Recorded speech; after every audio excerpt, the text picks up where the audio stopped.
Sofiatul Al-Hayat menantang semua ustadz di Indonesia.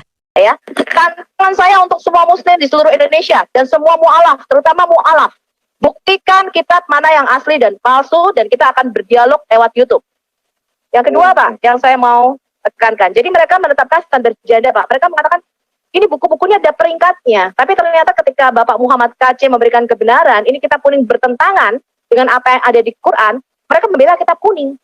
Ini urutan keberapa nih kitab kuning? Ya, dan kalau Anda nggak bisa jawab pertanyaan saya, maka Bapak Muhammad KC sudah memberikan dalil yang benar. Yang kedua, kalau kalian menistakan orang Kristen, kalian selalu menyatakan ini ada ayatnya. Jangan tersinggung dong. Kan ada ayatnya di dalam Quran kalau kalian dikatakan kafir, binatang ternak. Kalian menista Rasul Paulus, mengatakan Yesus tidak disalib, Yesus bukan Tuhan, ada jin kafir, disalib. Itu karena ada ayatnya. Maka jangan sakit hati teman-teman. Kalau saya katakan bahwa yang datang setelah Yesus adalah nabi-nabi palsu. Dan saya tidak pernah menyatakan sesuatu tanpa dalil Alkitab. Karena itu adalah buku iman yang saya pegang. Ya, setelah Yesus tidak ada datang lagi nabi kecuali nabi palsu. Kedua, kalian selalu menista Rasul Paulus. Rasul Paulus adalah salah satu rasul yang kami terima. Dan kami akui kerasulannya. Sama seperti kalian mengakui Muhammad. Di dalam kitab kalian, di dalam kitab Quran, kalian mengatakan bahwa taati Rasul sama dengan mentaati Allah. Pada waktu saya mengatakan ini, kemudian kalau menista Rasul sama dengan kamu menista Allah. Kenapa kami tidak boleh mentaati Rasul Paulus? Ya, berikan saya jawabannya. Kemarin saya berdialog dengan Media Channel. Dia mengatakan, waktu saya mengutip sirah Nabawiyah bahwa Nabi Muhammad itu dicekik, dia tidak terima. Dia mengatakan ini adalah buku dengan otoritas ketiga. Kemudian dia memberi pelajaran kepada kita semua. Katanya Quran adalah buku dengan otoritas pertama. Kemudian kalau kedua setelah itu adalah hadis. Kalau ada hadis yang bertentangan, hadis dibuang. Kemudian setelah itu sirah. Kalau sirah bertentangan dengan Quran, dengan hadis, sirahnya dibuang. Kemudian baru tulisan-tulisan ulama. Kemudian saya bertanya kepada kalian para muslim seluruh Indonesia, para Abduls. Kitab kuning ini urutan buku keberapa yang kalian mau pertahankan? Media Channel jawab.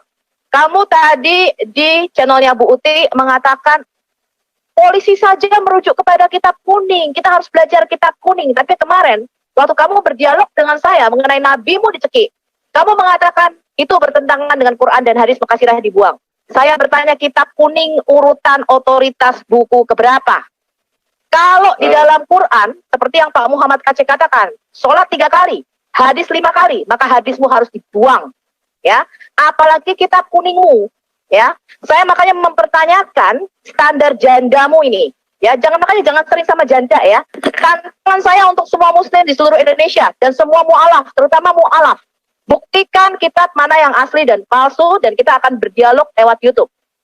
Yang kedua, Pak, yang saya mau tekankan. Jadi mereka menetapkan standar janda, Pak. Mereka mengatakan ini buku-bukunya ada peringkatnya. Tapi ternyata ketika Bapak Muhammad KC memberikan kebenaran, ini kitab kuning bertentangan dengan apa yang ada di Quran, mereka membela kitab kuning.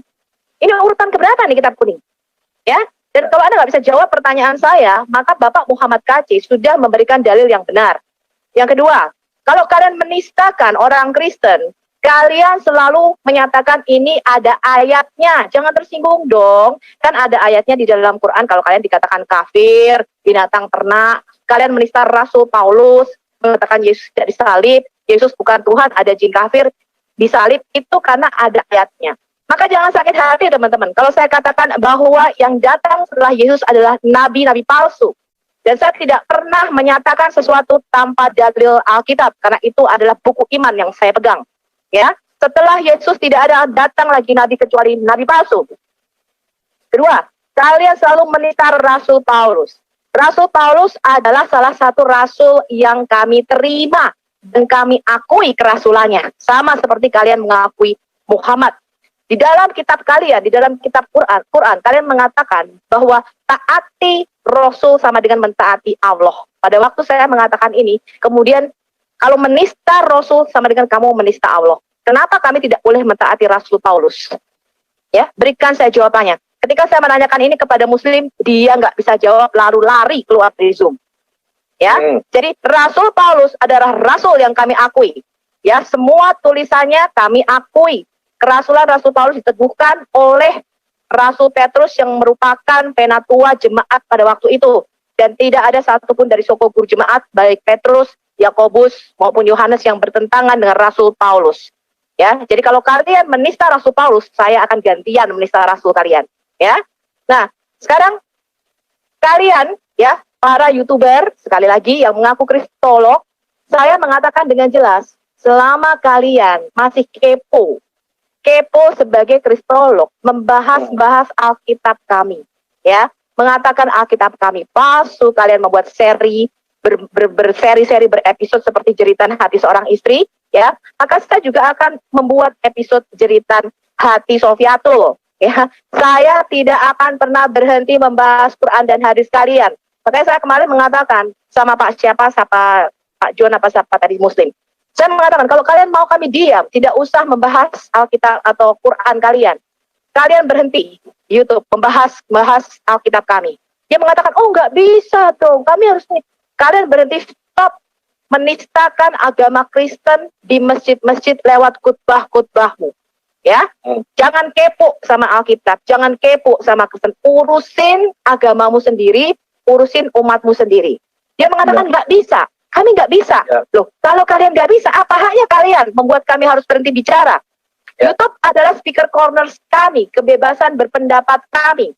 Ya, kalau kami berhadapan dengan kalian tuh main tebas leher. Tahu nggak sih? Ya, dan itu sudah kita buktikan. Kalian adalah orang-orang anti kritik. Ya. Jadi urusan debat agama di YouTube, ya, saya menghimbau kepada MUI, kepada Menteri Departemen Agama, nggak usah ngurusin YouTube.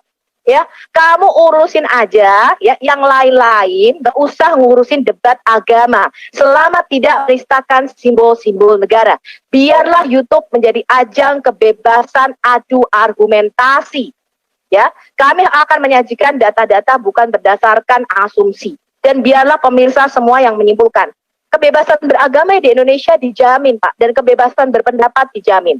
Ya, kami mempunyai hak jawab kalau kalian mengutik-ngutik ayat-ayat Alkitab, mengaku sebagai kristolog, membicarakannya di YouTube, ya. Kalian udah ngaku Muslim, tapi kalian kepo, ngutik-ngutik Alkitab, maka siapa kalian yang berhak dan menstop kami bicara tentang Quran dan hadis kalian? Saya rasa itu aja, Pak.